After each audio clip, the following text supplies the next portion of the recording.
Hi there, I'm starting a film studio that specializes entirely in video game adaptations. I wasn't able to get the rights to almost any game that's currently out right now, so I'll have to settle with something that no one really wants to adapt. Our first release will be Wild Animal Racing, the movie. What will be the plot?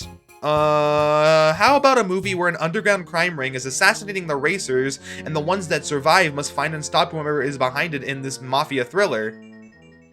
No, wait, this isn't enough romance. Video game movies.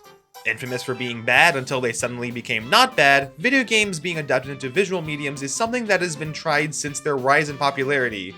The problem was, being such a new medium, video game adaptations were almost always made by people who don't understand the source material, so it wasn't until recently that we started seeing adaptations that are faithful to their roots, given that not only are the people that grew up on video games now old enough to take on major production roles, but also because video games as a medium have diversified to all sorts of age groups.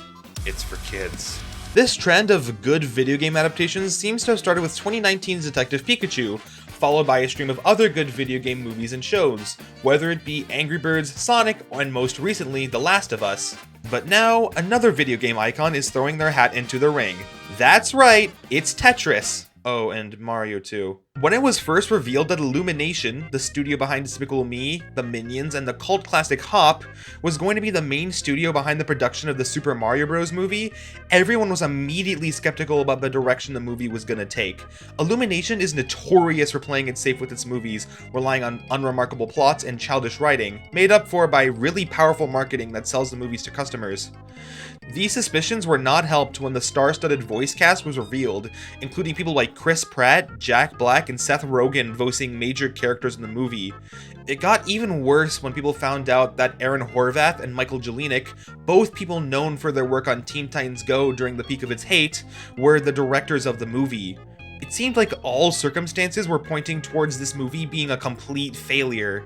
But then, the first trailer dropped. Then the second. Then some posters, then clips, then ads, then merchandise, then an entire frickin' marketing campaign just for Super Mario Bros. Plumbing, chock full of references to classic Mario media and locales, including the Super Show. Oh, and like the final trailer dropped when I was writing this video too, so... Perception and outlook on this movie took a complete 180 within just a few months, and while people still had some minor issues, everyone was generally excited. Chalk it up to Illumination's frankly genius marketing or Nintendo's strict watch over their IP, this movie, despite all odds and at least one person preying on its downfall, managed to be something worth being excited for. But let's run that back a bit. Let's talk about the fan service this movie has to offer, because my god, this is a massive thing. I mentioned the Super Mario Bros. Plumbing marketing campaign a bit earlier, but that campaign most clearly shows the amount of dedication they're putting into making as many deep-cut references to as many corners of the franchise's history as they possibly can. They're not only referencing, but straight up bringing back and remaking the main theme song from the Super Mario Bros. Super Show cartoon, something that Nintendo has barely ever acknowledged in any official capacity since the show ended. Foreman Spike, a character primarily known for his appearances in the Wrecking Crew games in the 1980s and 90s, is not just a cameo, but a character major enough to be announced alongside the likes of the mainstays. People have also pointed out the many characters from the Donkey Kong series making an appearance in trailers and posters as well, such as Funky, Diddy, and Eddie the Mean Old Yeti from the Donkey Kong Country cartoon. What? Even smaller things have a lot of attention and detail put into it. The soundtrack, from what we've heard so far, makes references to many iconic Mario themes. The use of power-ups isn't just limited to the old school ones, and the integration of Mario Kart into the movie is not only done well, but includes mechanics that are seen from all across the series. The movie isn't out yet, so I can't say for certain if all of this fanservice was done in good taste, especially considering how much of it we're getting. But with how well executed the stuff we've seen so far is, I have a lot of hope. I think the precedent that's being set, seeing Nintendo allow references to such obscure parts of the franchise, is not nearly as talked about as many of the other aspects of this movie. And I think it might mean so much more than it being potentially carried by references. For a long time, it seemed like Nintendo wasn't at all willing to even mention any other part of the Mario franchise besides the stuff that even your grandma knew about.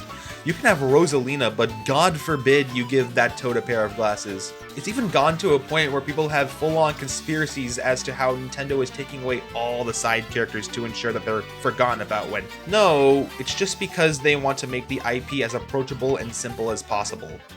Nintendo has for the longest time been mostly focused on bringing in new customers and casual players, not necessarily focusing on their long-time or dedicated fans, a strategy that has clearly worked for them business-wise. This is why it makes it all the more surprising that they're resorting to this level of fan service for the movie, especially as a company that only really does it selectively. They could have easily made use of Illumination's play it safe attitude and brought us a movie that doesn't do anything substantial and is overall very safe, and it would still rake in lots of money.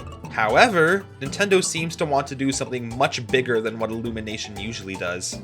It's very extensive too, everything from stuff as minor as the character animations to something as integral as the writing of characters such as Peach are all callbacks to some form of Mario media that has existed. This movie is practically a physical embodiment of the franchise, and it's clear the team making this were massive fans of the source material, and the most important part about this is that Nintendo is letting this all happen. With Nintendo letting this all happen, it shows that they are still somewhat aware of and are interested in acknowledging and even leveraging these long-forgotten pieces of Mario media, bringing awareness to them to a completely new audience and expanding the Mario universe into something bigger. It also shows that Nintendo is willing to put in the effort in regards to fan service despite not needing to.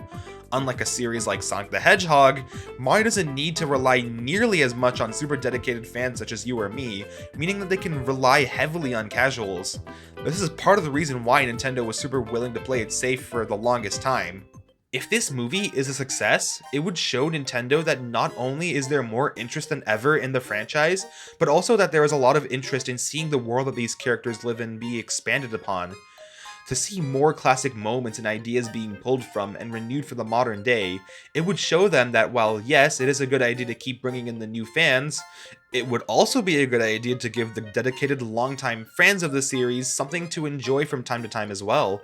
The way I see it, this is Nintendo experimenting with ways to integrate all these cool new things into the series in a way that doesn't seem off-putting to casuals, all while taking their beloved IPs to brand new heights they have never reached before, with the rest of the industry sure to notice and follow along. And judging by interviews with various Nintendo staff members, I might not entirely be wrong. To me, the reason why this level of fan service matters has less to do with the quality of the movie, though that obviously matters a lot, but it's more so about the precedent that it sets for Nintendo, allowing their franchise to be more out there, more diverse, and especially more interesting as the series enters a brand new era. Well, I'm out of ideas for the Wild Animal Racing movie. What should I do? Oh wait! What if I just copied what successful video game movies do? Wait, I got it! Hello? Is this Chris Pratt's management? I've got a proposal.